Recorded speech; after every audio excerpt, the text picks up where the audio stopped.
Gloire à Dieu, que le Seigneur soit avec vous, que la grâce et la faveur de Dieu continuent d'abonder dans votre vie. Ce matin, nous partageons avec vous un thème important dont le titre est la bénédiction d'Abraham.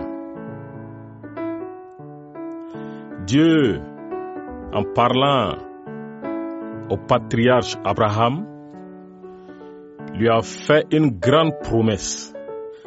Laquelle promesse, depuis Abraham, tient et s'est accomplie en Jésus-Christ. Vous allez voir beaucoup de choses dans ce thème et la lumière va davantage jaillir dans votre vie. Nous prenons comme premier verset Genèse chapitre 12 à partir du verset 1. Qu'est-ce qu'il est dit là-bas? Genèse chapitre 12, verset 1. L'Éternel dit à Abraham, va-t'en de ton pays, de ta patrie et de la maison de ton père, dans le pays que je te montrerai. Je ferai de toi une grande nation et je te bénirai. Je rendrai ton nom grand et tu seras une source de bénédiction. Je bénirai ceux qui te béniront et je maudirai ceux qui te maudiront. Et toutes les familles de la terre seront bénies en toi. Quand nous lisons ensemble ces versets, nous voyons ici Dieu qui déclare, qui fait une promesse à Abraham, promettant de le bénir, de rendre son nom grand et de faire de lui une source de bénédiction. Quand Dieu s'exprime de manière large. Les paroles de Dieu sont extrêmement puissantes. Alors, cette déclaration que Dieu a faite à Abraham concerne non seulement Abraham directement, la famille nucléaire, mais concerne aussi le peuple d'Israël. Et cette parole va au-delà du peuple d'Israël. Elle concerne Christ, elle concerne l'Église. Vous voyez, en une seule déclaration, Dieu a regroupé, il a réuni la destinée de plusieurs personnes. Abraham, le peuple d'Israël et l'Église. Alléluia. Nous voyons aussi la sagesse infiniment variée de Dieu. Dieu a conçu un projet et en portant ce projet à la connaissance d'Abraham, il a dévoilé beaucoup de choses. Nous qui sommes chrétiens et qui avons l'Esprit de Dieu, nous devons voir les choses comme Dieu les voit et comprendre les choses telles que Dieu les comprend. C'est difficile pour l'homme. Mais l'Esprit de Dieu a été donné dans ce sens. La Bible dit que l'Esprit de Dieu nous a été donné pour que nous connaissions les choses que Dieu nous a données par sa grâce. Donc, quand Dieu s'exprime, il y a la pensée de Dieu dans sa parole et ce que Dieu pense est révélé à travers sa parole. Quand vous avez l'Esprit, la Bible dit que l'onction que nous avons reçue de lui nous enseigne toutes choses. Nous devons voir la profondeur, la richesse de ce que Dieu a dit. Nous devons pouvoir puiser dans ce que Dieu a dit toutes les richesses de sa pensée. Alors, dans Genèse 12, Dieu a promis à Abraham non seulement de le bénir, de rendre son nom grand, de faire de lui une source de bénédiction, et il a aussi dit que les familles de la terre seront bénies en Abraham. Alléluia. Nous allons ensemble avancer, vous allez voir quelque chose. Cette bénédiction d'Abraham n'était pas conditionnelle. C'est comme une déclaration sur l'honneur. Dieu dit, je te bénirai. Je rendrai ton nom grand. Je. C'est Dieu qui parle, c'est Dieu qui s'engage ici. Donc, Abraham a reçu les promesses. Et je vais vous faire remarquer quelque chose pendant que nous y sommes. Quand Dieu parle, c'est des décrets. Quand Dieu te parle, la chose est accomplie devant lui. Parce que les paroles de Dieu ne sont pas stériles. La parole d'un homme peut être stérile. Ta parole peut ne pas tenir 2 jours, 1 semaine ou 1 mois. Mais quand Dieu parle, sa parole tient pour l'éternité.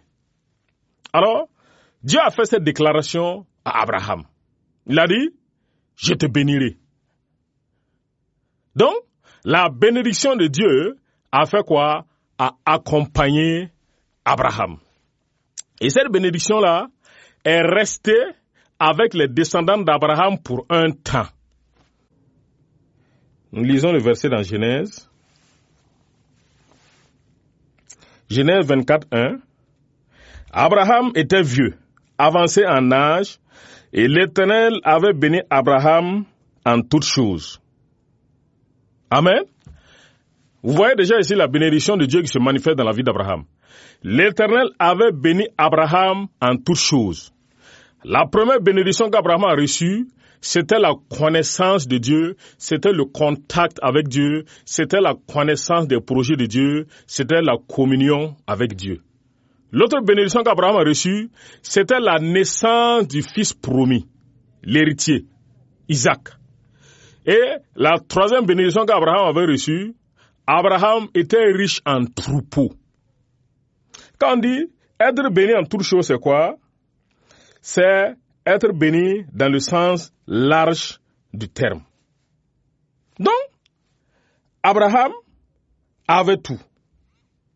Il avait des enfants, il connaissait Dieu, Dieu avait changé son nom et il était prospère à tous égards. Donc, Abraham en mourant, je lis dans Genèse,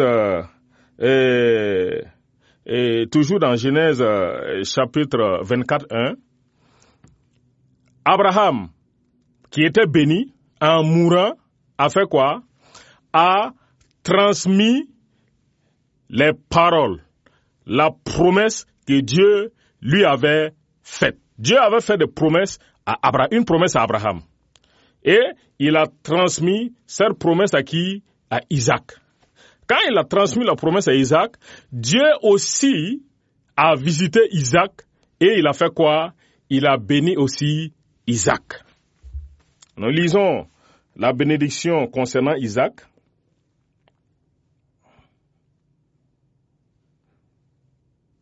La bénédiction concernant Isaac.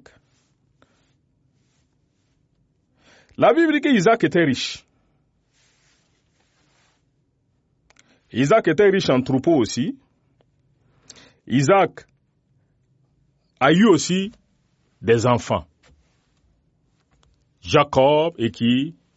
Ésaü. Et Isaac avait aussi des troupeaux comme son père. Et même, cette bénédiction a amené les ennemis d'Isaac à lui faire une confession surprenante. Qu'est-ce qu'ils ont dit à Isaac? Ils ont dit à Isaac, nous lisons ensemble,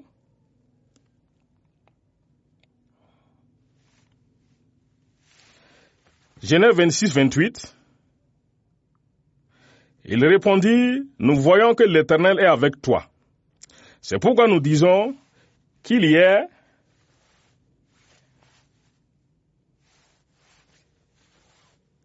un serment entre nous et toi, et que nous fassions alliance avec toi. Est-ce que vous voyez?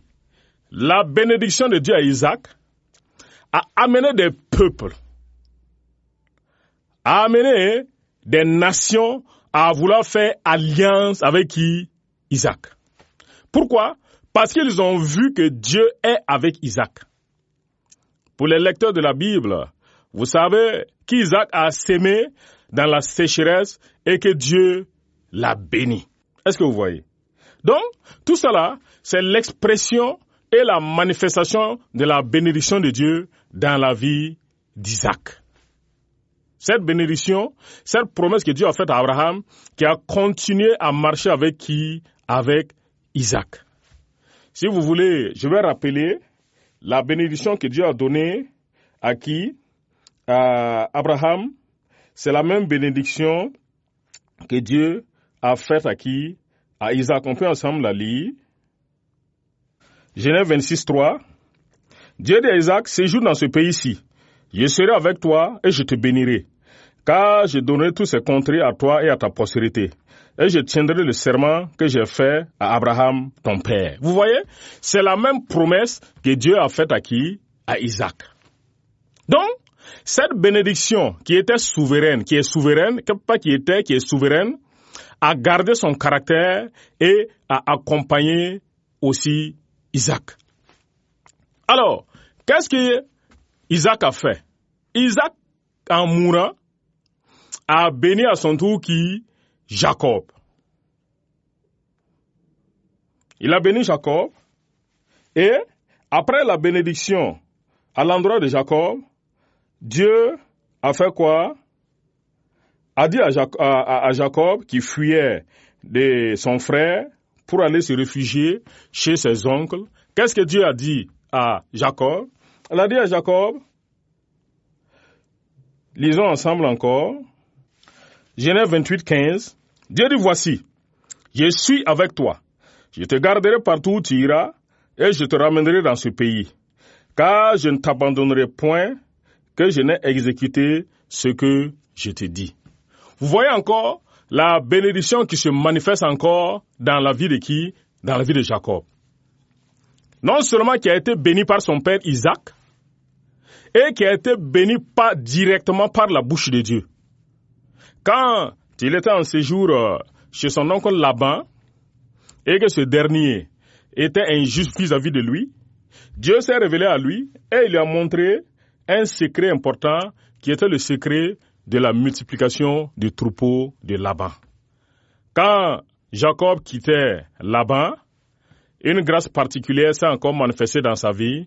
Dieu a changé son nom de Jacob en Israël.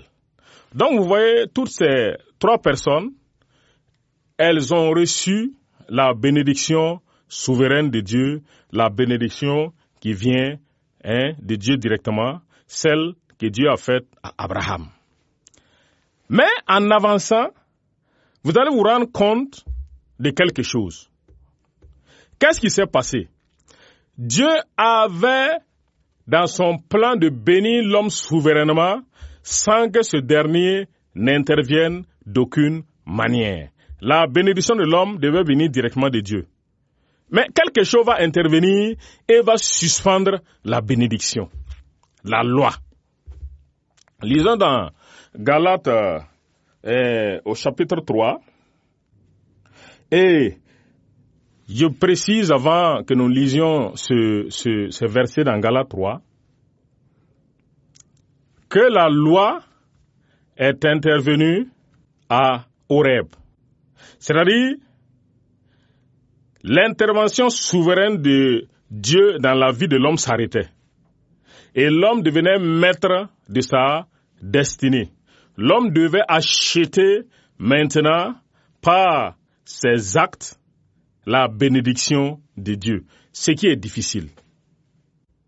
Donc, nous allons dans notre verset, au verset 3, du moins au chapitre 3 de Galates. Si vous êtes au chapitre 3, nous allons lire Galates 3, 17. Voici ce que j'entends, c'est l'apôtre Paul. Une disposition que Dieu a confirmée antérieurement ne peut pas être annulée, et ainsi la promesse rendue vaine par la loi survenue 430 ans plus tard. C'est-à-dire, une disposition antérieure ne peut pas être annulée. Mais ici, nous voyons que cette disposition antérieure a été rendue vaine par la loi qui est survenue. Dès que la loi est intervenue, la promesse de Dieu a été arrêtée. C'est grave. Au lieu de dépendre directement de Dieu, au lieu d'être béni directement par Dieu, la loi est intervenue pour que l'homme achète la bénédiction ou mérite la bénédiction ou obtienne la bénédiction par son obéissance. La Bible déclare que la justice de la loi, qu'est-ce qu'elle dit?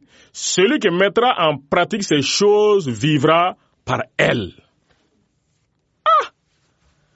Cette loi comportant 10 segments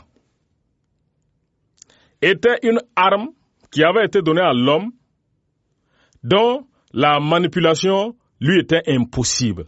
Il était impossible à l'homme d'obéir à la loi et d'obtenir la bénédiction. Et je vous fais remarquer dans la loi, elle comporte 2 parties. La première partie, c'est la bénédiction et la deuxième partie, c'est la malédiction. C'est comme si l'on vous donnait un bol de lait frais et dans ce bol de lait, on met quoi? On met du piment. C'est du lait, mais il est pimenté. Si vous le buvez, au début, il est bon, mais à la fin, il pique. Dieu, en donnant la loi à l'homme, c'est à dessein qu'il l'a fait. Il a voulu que l'homme reconnaisse qu'il est pécheur. Et que l'homme ne peut nullement être béni si lui, Dieu, il n'intervient pas directement. Or que la Bible dit que la loi est spirituelle. Mais l'homme était déjà mort dans le jardin d'Éden, puisque par le péché, l'homme est mort. Quelqu'un qui est mort et qui est devenu charnel ne peut en aucun cas obéir à la loi qui est spirituelle. Alors, la Bible dit que la promesse que Dieu avait faite à Abraham a été suspendue. Elle a été rendue vaine par la loi qui est intervenue. Et le drame, c'est que cette loi a duré dans le temps. La loi a duré dans le temps. Vous remarquerez avec moi que Abraham a gagné sa bataille contre les rois qui avaient amené Lot captif. Et que un roi est venu faire alliance avec qui? Avec Isaac. Vous remarquerez aussi que Jacob n'a pas pu du tout affronter, du moins les ennemis de Jacob n'ont pas réussi à le vaincre. Même son frère qui était en colère n'a pas pu le détruire. Pourquoi? À cause de la promesse que Dieu avait faite à Abraham. Cette promesse qui avait accompagné ses enfants. Je peux aller encore plus loin en parlant de Joseph. Même cette bénédiction et cette grâce étaient sur la vie de Joseph. Mais dès que la loi est intervenue, toutes ces choses se sont arrêtées. Le peuple d'Israël s'est approprié la loi et cette loi a modifié le cours de leur vie. Ils n'ont pas pu obéir à la loi. Il y a eu des conflits entre Dieu et eux. Et pour n'avoir pas réussi à accomplir la loi, et finalement, ils se sont retrouvés en captivité. Mais regardez quelque chose d'extraordinaire ici. Dieu qui vient délivrer Israël de l'Égypte, de la servitude. Il amène ce peuple dans le désert. Dès qu'il leur donne la loi, ce peuple se retrouve à nouveau captif. Le peuple d'Israël est obligé d'aller en captivité à Babylone. C'est grave. C'est pour dire quoi? Si l'homme doit faire les choses par lui-même, vous qui voulez obéir à la loi là, les adventistes, je ne sais pas qui, vous voulez obéir à la loi. Frère, vous retournez encore dans un nouveau système d'esclavage. Vous ne pourrez pas. Parce que si l'esprit n'intervient pas, vous ne pouvez pas obéir aux 10 commandements, vous ne pourrez pas. La loi a encore ramené Israël dans un statut d'esclave. Israël s'est retrouvé à nouveau captif à Babylone, en train de servir des dieux étrangers, en train de servir une nation qui ne connaît même pas Dieu. Voilà ce que la loi peut offrir à quelqu'un. Qu'est-ce qui s'est passé? Quand Israël s'est rendu compte que cette loi était difficile pour lui, ils ont commencé à prier Dieu pour dire à Dieu, « Ah, Seigneur, tu avais béni Abraham. Et cette bénédiction, c'est de porter sur Isaac, sur Jacob, sur Joseph. Nous ne pouvons pas obtenir cette bénédiction en demeurant sous la loi. Dieu dit, ok, j'ai compris, je vais encore faire quoi? Je vais encore réactiver. Je vais encore remettre en marche la bénédiction, la promesse que j'avais faite à qui? Que j'avais faite à Abraham. En faisant quoi? En amenant qui? En amenant son fils, Jésus-Christ. Jésus est né, il n'a pas fait de péché et il est venu mourir à la croix à notre place. Alors, lisons encore pour appuyer ce que je viens de dire tantôt. Je lis Galates 3 à partir du verset 13. Je vous disais tantôt que dans la loi, il y avait la bénédiction et il y avait la malédiction. Malheureusement, Israël a été frappé par la malédiction. Israël s'est retrouvé en captivité. Israël symbolise, représente l'homme déchu, incapable de s'approcher de Dieu, incapable de vivre la vie de Dieu, incapable d'obéir à Dieu, incapable de se soumettre à la loi de Dieu. C'est Israël comme ça. Dieu a pris un échantillon Israël pour montrer, pour exprimer, pour révéler la condition réelle de l'homme. Pour dire à l'homme, tu es séparé de moi, tu n'as plus l'esprit. Qu'est-ce que tu penses avoir sans l'esprit? Les bénédictions dont j'ai parlé, ça va miroiter à tes yeux, mais tu ne pourras pas les avoir. Il faut nécessairement que tu reviennes vers moi. Sinon, si tu ne reviens pas vers moi, ta force ne peut rien te donner. Même ta bonne volonté ne pourra rien te donner. Même la religion ne pourra rien te donner. Tes prières ne pourront rien te donner. Tes décisions ne pourront rien te donner. Tes sacrifices ne pourront rien te donner. Reviens seulement vers moi pour bénéficier de ma bénédiction souveraine et de ma grâce souveraine. Donc, nous sommes dans Galates. La Bible dit dans Galates, toujours au chapitre 3, je lis un peu plus haut, au verset 10, « Car tous ceux qui s'attachent aux œuvres de la loi sont sous la malédiction. » Vous voyez? Israël s'est attaché aux œuvres de la loi et la malédiction a frappé Israël. Israël s'est retrouvé, où ça? En captivité. Car il est écrit, « Maudit est quiconque n'observe pas tout ce qui est écrit dans le livre de la loi et ne le met pas en pratique. » D'abord, cette partie est dangereuse. Maudit soit quiconque n'observe pas tout ce qui est écrit dans le livre de la loi. La loi avait un principe qui était dangereux. Il avait 10 commandements.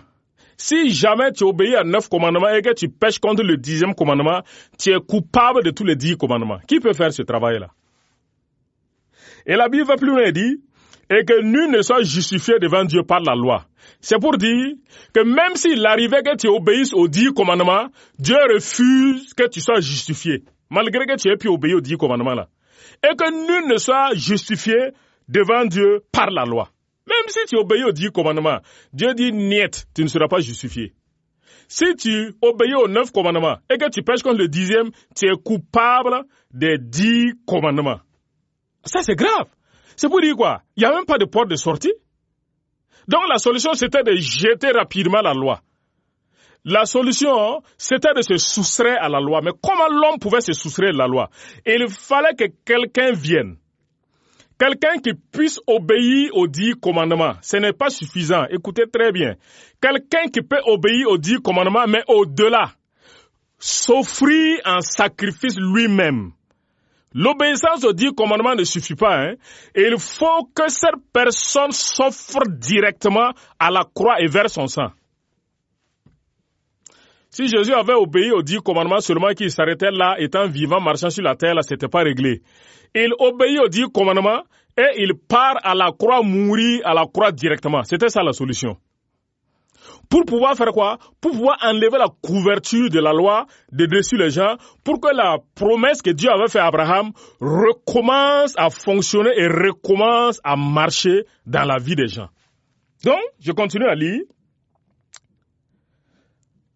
Christ nous a rachetés de la malédiction de la loi, étant devenu malédiction pour nous, car il est écrit, maudit est quiconque est pendu au bois. C'est-à-dire, Christ a été frappé par le jugement de Dieu. Christ a été frappé par le jugement de la loi et il a accepté volontairement à la croix. La Bible dit maintenant, verset 14, afin que la bénédiction d'Abraham eût pour les païens son accomplissement en Jésus-Christ. Et que nous reçussions par la foi l'esprit qui avait été promis. Alléluia. Dieu dit, comme Christ a accepté être frappé par quoi? La loi. Christ a été frappé par la loi. Christ a été frappé par la malédiction pour que la bénédiction d'Abraham s'accomplisse.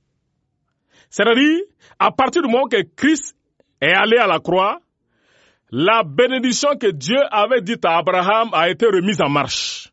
Alléluia, on est sauvé là-bas. La bénédiction d'Abraham a recommencé à fonctionner encore. Tu peux encore respirer l'air frais, mon frère. Tu peux boire de l'eau fraîche. Tu peux encore dormir sur ton dos et puis dire gloire à Dieu. Ce n'est plus la loi, j'ai échappé. C'était difficile. J'avais essayé mais je ne pouvais pas. Voilà quelqu'un qui est venu régler le problème. Il a fermé la porte de la loi pour laisser passer la bénédiction d'Abraham dans ta vie. Et cette bénédiction d'Abraham transportait quelque chose. Cette bénédiction d'Abraham transportait l'esprit. La Bible dit, afin que nous reçussions l'esprit qui avait été promis. Voilà l'homme qui est rétabli à sa place. La connexion entre Dieu et lui est rétablie. Puisque Dieu a encore ramené l'esprit dans la vie de l'homme. Et l'homme maintenant peut être déclaré quoi? L'homme peut être déclaré béni à nouveau. Voilà pourquoi la Bible dit que nous sommes sauvés par grâce et non par les œuvres. Le Fils de Dieu est venu livrer sa vie pour nous pour que nous soyons sauvés, mon frère. Donc, quand on parle de bénédiction, souvent nous entendons des hommes de Dieu, des prophètes, des pasteurs dire non, venez, on va vous bénir. Non. Le principe universel, le principe divin de la bénédiction, c'est ce que Christ a fait à la croix de Golgotha. Cette bénédiction, elle est divine, elle est établie en haut dans les cieux et elle est accomplie dans ta propre vie. Tu es béni en Christ. Éphésiens 1:3 dit quoi? Que nous sommes bénis de toutes sortes de bénédictions spirituelles dans les lieux célestes. C'est-à-dire que ta bénédiction est établie dans les cieux auprès de Dieu. Dieu te reconnaît. Dieu reconnaît cette bénédiction parce que c'est lui qui l'a prononcée. Et dit, c'est la bénédiction d'Abraham. Maintenant, quelle est la bénédiction d'Abraham? Relisons ça encore dans Genèse chapitre 12 au verset 1. Repartons dans Genèse 12. Quelle est la bénédiction d'Abraham qui doit avoir pour les païens son accomplissement? Qu'est-ce que Dieu avait dit à Abraham? Il faut que nous sachions ce que Dieu avait dit à Abraham pour célébrer cette bénédiction dont le Seigneur a parlé. Il dit, je ferai de toi une grande nation. La bénédiction de Christ te permet maintenant de devenir quoi? Permet de devenir une grande nation puissante. Et cette grande nation, un ennemi n'a pas de pouvoir sur cette grande nation-là. Quand on parle de grande nation, c'est une nation qui s'étend. Maintenant, tu peux t'étendre. Maintenant, tu peux t'élargir. Ta famille, vous n'êtes plus obligé de mourir un à un dans votre famille. Celui-là, par qui Dieu veut aider votre famille, il n'est plus obligé de devenir fou au milieu de sa vie. Ta soeur, ton frère, ton père, ton oncle, le malheur ne frappe plus ta famille. Vous pouvez vous étendre maintenant. La stérilité disparaît. Pourquoi? Parce que vous pouvez vous étendre. Je continue. Il dit, je te bénirai, je rendrai ton nom grand. C'est ce que Dieu avait dit à Abraham. Ton nom doit devenir grand. Pourquoi? Parce que la bénédiction d'Abraham a recommencé à marcher encore dans ta vie. Et tu seras une source de quoi? Tu seras une source de bénédiction. Une source. Qu'est-ce qu'une source? Dans une source d'eau, on peut puiser beaucoup d'eau, la source ne tarit pas. C'est pour dire que dans toi-même, dans ta propre vie, là, tu es devenu une source de bénédiction. Quand tu as accepté Jésus, la bénédiction rentre dans ta famille à travers toi. Et à travers toi, tes frères et tes sœurs sont sauvés. À travers toi, le malheur quitte la famille. À travers toi, les démons plient genoux parce que tu as accepté Jésus. Quand tu deviens une source de bénédiction pour ta famille, tu peux porter cette famille dans la prière devant Dieu et Dieu va changer l'histoire de ta famille. Quand tu deviens une source de bénédiction pour ton quartier est sauvé. Personne ne rentre en enfer encore. Les péchés des gens sont lavés et sont réconciliés avec Dieu. Quand tu deviens une source de bénédiction, Dieu a dit, tout lieu que foulera la plante de votre pied, je vous le donne en héritage. Quand tu deviens une source de bénédiction, partout ton pied foule la malédiction, le désert, la honte, l'eau pauvre, c'est-à-dire l'échec disparaît quand tu deviens une source de bénédiction. Il n'y a plus de malédiction possible sur ta vie. Tu es comme du sel qu'on met dans une... Jésus a dit, vous êtes le sel de la terre. Tu es comme du sel qu'on met dans une sauce pour agrémenter la sauce là devient bonne à manger, n'est plus fade.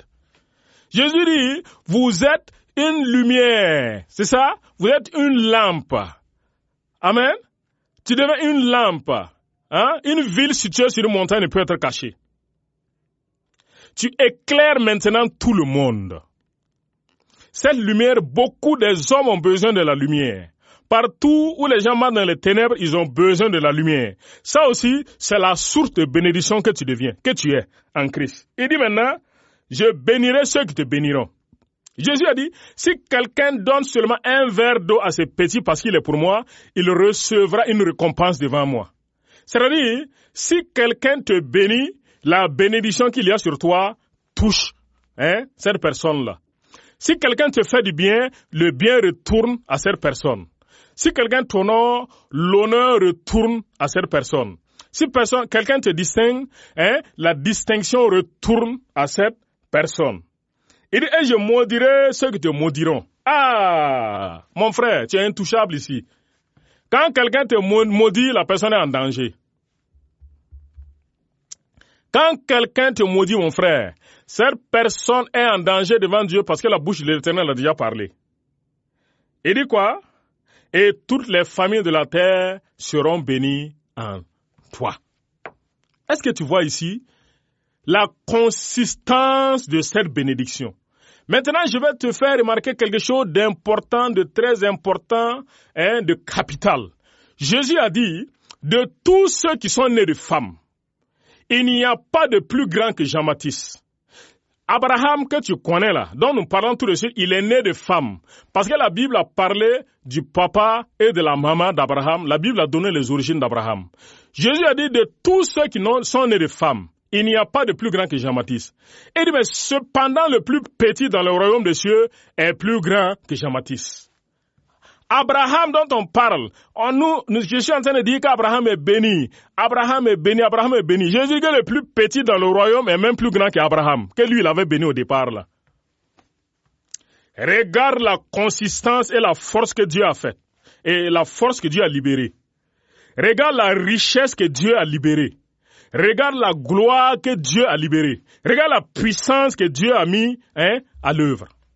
Donc, quand la bénédiction d'Abraham se remet en marche dans la vie de quelqu'un, tu ne dois plus accepter que quelqu'un vienne te dire que tu es maudit. Tu ne dois plus accepter que quelqu'un vienne te dire que tu es un échec pour toi-même et que tu es un échec pour ta famille. Tu ne dois plus accepter de rétrograder, l'idée de repartir en arrière. Un tel m'a détruit, un tel a détruit mes affaires, un tel a détruit ma vie, un tel a détruit mon projet, un tel a détruit... Tu dois refuser ça. Les rois qui ont affronté Abraham qui n'était même pas un chef militaire, il n'avait que des serviteurs avec lui. Et Abraham a triomphé de ses ennemis, mon frère. Il ne faut pas avoir peur.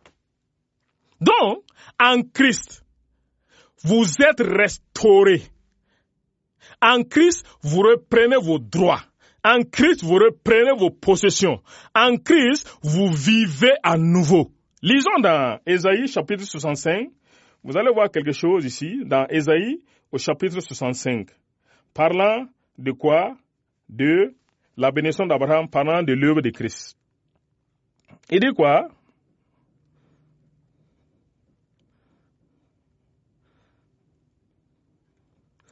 Et Ésaïe, chapitre 65.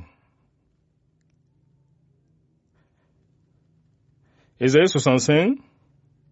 Je ferai, au verset 19, je ferai de Jérusalem mon allégresse, et de mon peuple ma joie.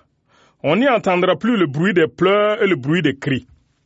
Mon frère, quand tu viens à Christ, quand la bénédiction d'Abraham se remet en marche dans ta vie, on n'entend plus le bruit des pleurs et le bruit des cris. C'est fini. Oui, maillé, oui. Non, ça c'est fini, mon frère. Romains 8 dit, il n'y a donc maintenant aucune condamnation pour ceux qui sont en Jésus-Christ. Mon ami, tu ne peux plus être condamné. Qui accusera les élus de Dieu? C'est Dieu qui justifie. Qui les condamnera? Christ est mort. Bien plus, il est ressuscité et il est à la droite de Dieu. Non seulement il accepte de mourir pour toi, et à sa résurrection, il est assis à la droite de Dieu. Mon ami, tu as tellement d'avantages. Donc je continue à lire dans Isaïe 65. Il n'y aura plus ni enfant ni vieillard qui n'accomplissent leurs jours. C'est-à-dire la mort prématurée disparaît. Quand un enfant naît dans ta famille, il va aller grandir, vieillir avant de mourir. Il n'y a pas à dire qu'il est mort-né. Il n'y a pas à dire non, il a avorté. Non. Il n'y a pas à dire qu'à 5 ans, la méningite l'a attrapé et puis il est mort. C'est fini. La malédiction est détruite en Christ. Et il dit, il n'y aura plus ni enfant ni vieillard qui n'accomplissent leur jour. Car celui qui mourra à 100 ans sera jeune. Et le pécheur âgé de 100 ans sera maudit. Maintenant, vous qui dites que vous travaillez et puis le diable arrache vos biens et arrache vos finances et détruit vos choses là. Il dit, ils bâtiront des maisons et les habiteront. Ils planteront des vignes et en mangeront le fruit. Ils ne bâtiront pas des maisons pour qu'un autre les habite. Si tu commences ton chantier est fini.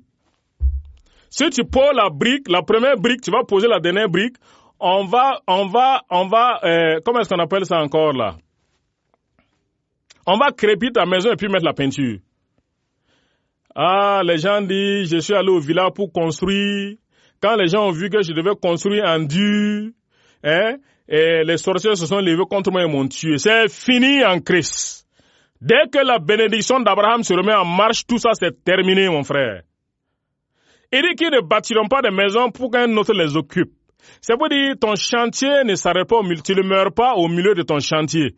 C'est pas quelqu'un d'autre qui vient finir ton chantier. C'est pas quelqu'un d'autre qui vient finir tes travaux. Tu commences tes travaux, tu les achèves et tu manges le fruit. On continue à lire encore dans Isaïe 65. Ils ne bâtiront pas de maisons pour qu'un autre les habite. Ils ne planteront pas de vignes pour qu'un autre en mange le fruit. Car les jours de mon peuple seront comme les jours des arbres, et mes élus jouiront de l'œuvre de leurs mains. Ils ne travailleront pas en vain, et n'auront pas des enfants pour les voir périr. Car ils formeront une race bénie de l'Éternel, et leurs enfants seront avec eux. Vous voyez? Car ils formeront une race bénie de l'Éternel, et leurs enfants seront avec eux. Est-ce que tu vois? Quand la bénédiction d'Abraham reprend dans la vie de quelqu'un. Quand la bénédiction d'Abraham se remet en marche dans la vie de quelqu'un. Amen. Quand cette bénédiction se remet en marche, ce n'est plus la loi. C'est Dieu directement qui fait quoi? C'est Dieu directement qui agit. C'est l'engagement souverain de Dieu qui se remet en marche dans ta vie. Donc toi qui veux vivre selon la loi, toi qui veux prouver à Dieu que tu veux le servir, quelle preuve tu peux apporter à Dieu pour avoir la bénédiction d'Abraham? Il n'y en a pas. Simplement, c'est d'accepter ce que Christ a fait à la croix. Voilà pourquoi nous ne cessons de le répéter. Nous disons aux hommes de Dieu, de grâce, ne prêchez pas des méthodes aux gens. Ne prêchez pas des manières de faire aux gens. Non. Ne dites pas, quand la nuit il y a telle chose, un chat qui marche sur ton toit, Psaume 91, ou quand la nuit quelque chose vient t'appuyer et asperge-toi du sang de Christ, arrêtez de dire ces choses-là aux gens. Prêchez Christ. Prêchez la vie de Christ. La Bible dit que la prédication de l'évangile est une puissance. Prêchez l'évangile. Vous allez voir que la puissance va se mettre à travailler automatiquement dans la vie des gens. Donc je résume. La bénédiction d'Abraham en Christ a été remise en marche. Donc tu es sauvé. Maintenant, prends ta Bible, recommence à lire ta Bible, recommence à méditer profondément. Tu vas voir que tu vas tirer beaucoup de choses dans la parole de Dieu. Jésus a dit que tout scribe instruit en ce qui concerne la loi est comme un maître de maison qui tire son trésor des choses nouvelles et des choses anciennes. Donc, si tu recommences à méditer ta Bible, tu vas tirer des choses nouvelles et des choses anciennes dans ta Bible. Les choses nouvelles, c'est lesquelles?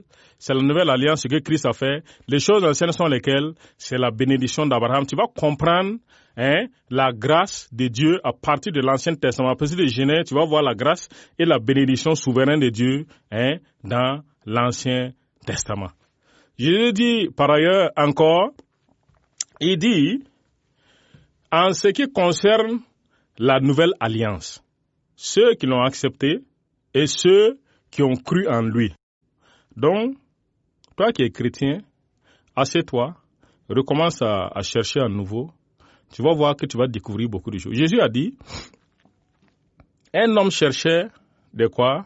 Un trésor qu'il a trouvé dans un champ. Dans sa joie, il allait vendre tout ce qu'il possédait et il est venu. Il n'a pas acheté le trésor, il a acheté tout le champ là. Donc si tu médites, tu vas voir des choses profondes, mon frère. Tu vas être ébahi, ta vie va changer. Ton ministère va changer. Ta vision va changer. Tes projets vont changer. Ta famille va changer. Ton environnement va changer à cause de cette bénédiction que Dieu a prononcée à Abraham. Si tu as compris ce message, célèbre Dieu avec moi, loue-le, bénis-le. Dis Seigneur, je n'avais pas compris jusqu'à ce point, mais mes yeux sont ouverts. Accorde-moi la grâce de voir au-delà de ce message que j'ai entendu. Que la grâce et la faveur de Dieu soient avec vous. Que sa bonté et sa miséricorde vous accompagnent. Au nom de Jésus. Amen.